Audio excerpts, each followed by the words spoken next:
Bonjour, nous allons aujourd'hui apprendre comment rendre disponibles des activités à un groupe restreint d'élèves ou à un groupe tout court plutôt qu'à tous nos groupes. Ça va prendre quelques étapes toutefois. D'abord, on doit vérifier qu'un certain mode est activé sur vos paramètres de cours. Vous allez aller, lorsque vous êtes dans votre groupe, dans votre cours, dans la section Réglages, puis cliquez sur le mot Paramètres. Lorsque c'est fait, on déroule le menu jusqu'à l'option Groupe. Assurez-vous que le mode Groupe séparé est bien sélectionné, de même qu'imposer le mode Groupe à Oui. Lorsque c'est fait, assurez-vous d'enregistrer les changements. Voilà. Dans un deuxième temps, on doit comprendre qu'on ne peut pas rendre disponible une activité à un groupe d'élèves, mais bien à un groupement.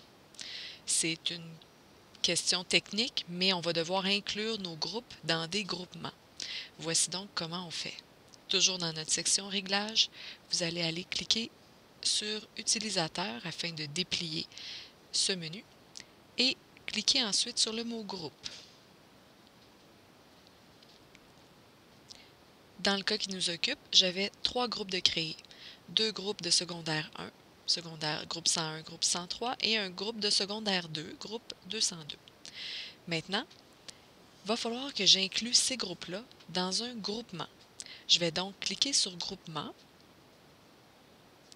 Et présentement, on voit que j'ai aucun groupement de créer. Je vais cliquer sur Créer un groupement. Un de mes groupements va s'appeler Secondaire 1. Ça va être mes 2 groupes de 101 et 103. J'enregistre les changements. Et je vais créer un autre groupement avec Secondaire 2. Enregistrer les changements. Présentement, dans ces groupements-là, il n'y a pas de groupe. Je vais donc aller les ajouter en cliquant ici sur Afficher les groupes du groupement. Donc, présentement, membre actuel, je suis à gauche et il n'y a rien.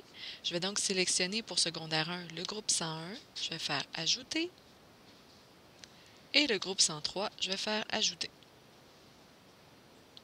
Si je reviens à mon mode groupe et que je retourne dans mes groupements, je vois que dans mon groupement secondaire 1, il regroupe mes 2 groupes de secondaire 1. Je vais faire la même chose pour mon secondaire 2. Donc, je vais aller cliquer sur l'icône Afficher les groupes du groupement. Et je vais aller ajouter le groupe 102 à mon groupement secondaire 2.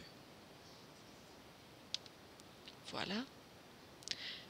Maintenant, je vois qu'en secondaire 1, j'ai mes 2 groupes qui commencent par 100 et secondaire 2, mes 2 groupes par 102.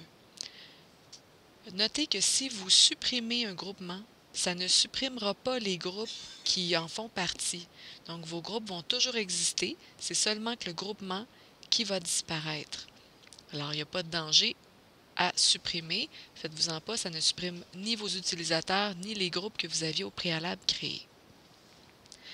Je reviens à mon cours.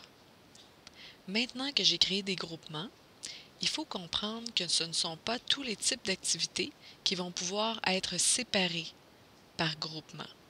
On va devoir activer le mode édition pour regarder ça de plus près.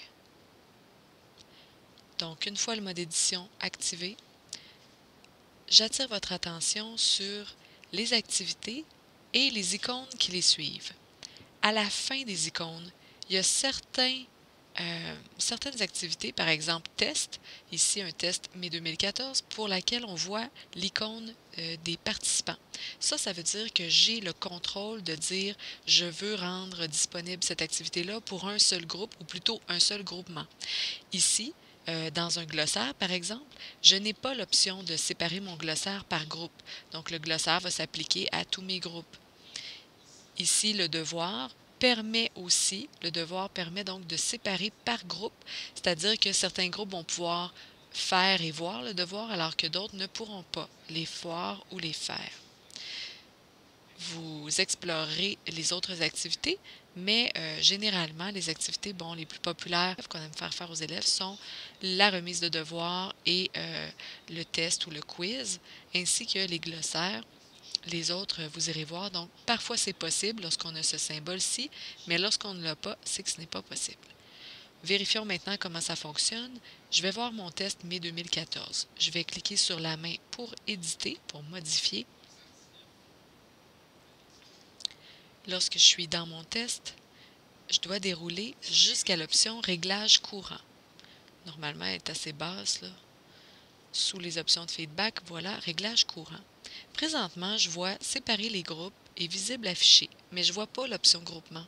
Je dois aller cliquer à droite sur Afficher éléments supplémentaires. C'est là que sont cachés mes paramètres voulus. Alors, le mode est séparé, le mode de groupe séparer les groupes, c'est bon, c'est ce qui est imposé par défaut sur mon cours. Le groupement, présentement, j'en ai aucun. Mais voyez-vous, lorsque je clique, j'ai le choix entre secondaire 1, mes deux groupes qui commencent par 101, ou secondaire 2. Admettons que je veux que cette activité-là soit seulement disponible pour mes secondaires 2. Et si si je veux en fait qu'elle soit seulement disponible pour eux, si je ne veux pas que les autres la voient dans leur menu d'activité, je vais devoir cocher ici « Disponible pour les membres du groupe seulement ». Tout ce qui me reste à faire, c'est d'enregistrer et revenir au cours. Maintenant, il y aura seulement que mon groupement secondaire 2 qui pourra faire le test mai 2014. On voit, c'est maintenant même spécifié à côté du titre. J'espère que ça vous aura été utile.